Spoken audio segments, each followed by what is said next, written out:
Somehow we needed that. So just to give you a thumbnail sketch, it was in 1995, and it was after 20 years of the data gathering.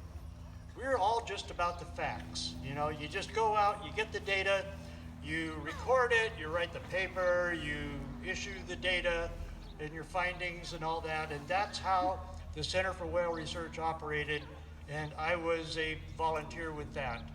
And that's how it went until well, it still does actually, but in 1995, and it was partly, actually largely, because of Keiko, Free Willy, and that whole challenge, that whole attempt to return him after long-term captivity in terrible circumstances to his ocean home.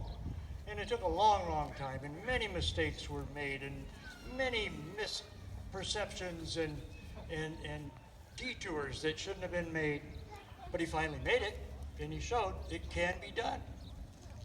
But in 1995, before it had really even started, we realized, and I'm talking me and my brother Ken, Malcolm at the Center for Whale Research, that we not only had learned from that whole experience, from doing the research, from seeing how it can be done, all of the history of other attempts to return captive whales and dolphins to the oceans, all of the literature, all of the interviews, every bit of history we could find, that it can be done.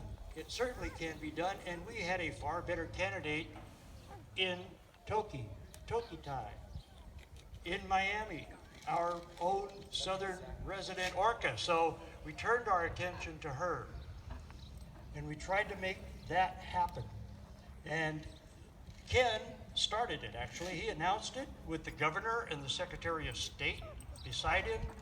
Big announcement, lots of flourish, but no real campaign. So I said, okay, I'll start a campaign. So I started a nonprofit, and we had no budget. We had no way of doing anything except if somebody wanted to pay attention. We wrote everything we could. We tried to spread the word, and it got a little ways, but it was really hard. But we tried to just stay with the facts, that it can be done. And it really wasn't until the Tokitai Totem Journey in Miami when I learned about prayer and faith and the power of being together with, as Jewel says, one heart and one mind. And that's also factual. I mean, it's just a scientific evolutionary fact. We are all one family. We are all together. The facts have a liberal bias, by the way. You know, they're non-denominational, non-partisan. So we've just been driven by the facts the whole time. And what that told us was about her. Now our motives, our goals in the campaign were really twofold.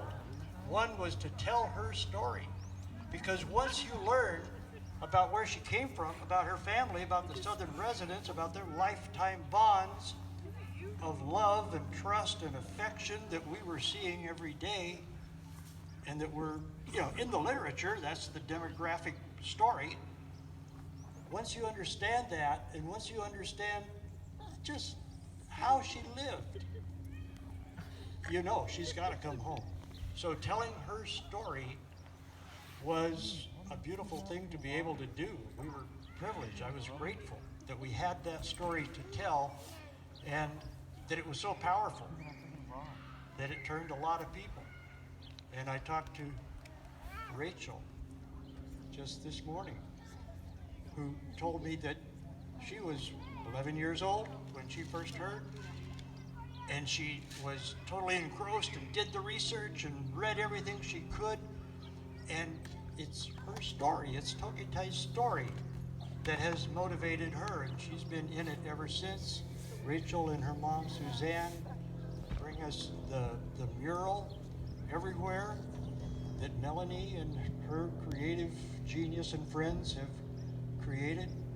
And that's been happening many, many times in many different ways with many, many different people. But I want to give you just a sense of her character, her moral fiber, her faith, her courage, because it's always been a wonder. When we started this in 1995, 24 years ago, we were up against the wall then. She was on borrowed time. We didn't think she was going to last much longer then, because all of the other captives, we're talking 40 or more, had died by 1987. This was almost 10 years later. She was still a survivor, but what are the odds? So we didn't really think she was going to last much longer even then.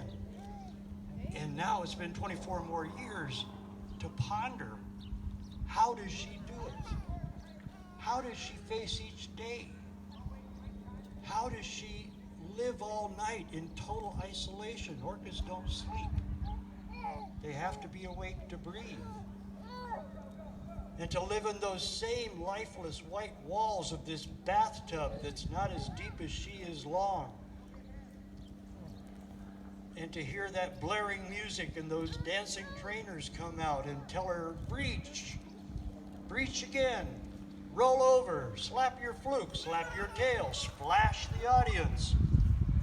Come over and make those god-awful siren screams that are nothing like her language that they've taught her to make to show the people that she can make them.